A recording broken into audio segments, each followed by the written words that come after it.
Soup chicken. Super healthy. Try nyo na din. Healthy to para sa mga baby and kids.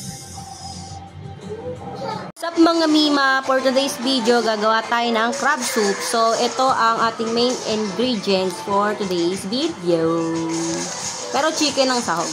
Hindi crab. Kasi crab na to eh. So guys, yan ang ingredients natin. Sibuyas, bawang, carrot, celery, at yung katawan ng celery at yung chicken. Let's start! Painitin ang ating kaserola. Ilagay ang butter. Haluin mo lang ng ganyan. Gamatunaw. Okay na guys. Tunaw na yung butter. Ilagay na natin ang bawang. Siyempre guys, di mawawala ang sibuyas. Diba? Sutayin mo ng konti. Sarap yan, medyo toasted guys. Lagyan na natin ang chicken. Finish.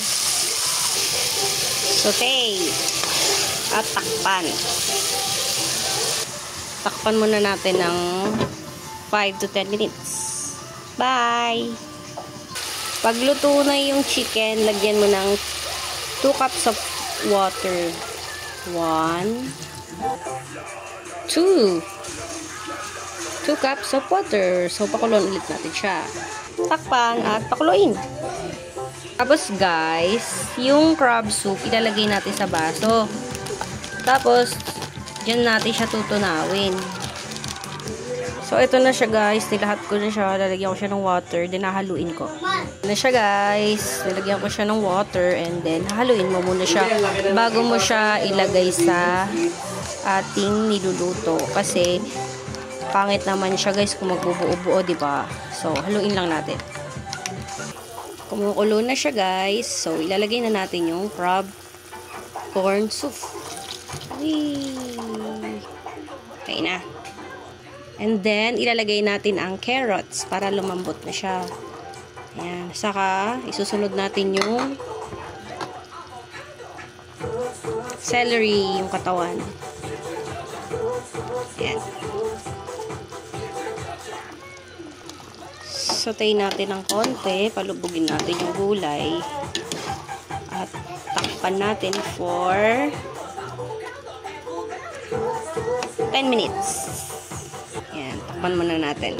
Wait natin siya for 10 minutes. Lagyan din natin ng 1 egg para mas healthy para sa mga bata at mga babies. Ay, dito na lang. Ay. Egg. So guys, yung niluluto natin, no need na lagyan ng mga pampalasa ha. Kasi malasa na yung yung crab corn soup.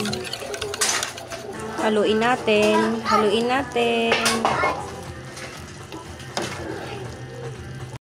Guys, malambot na lahat ng ingredients natin. Lalagay na natin yung egg. Yan.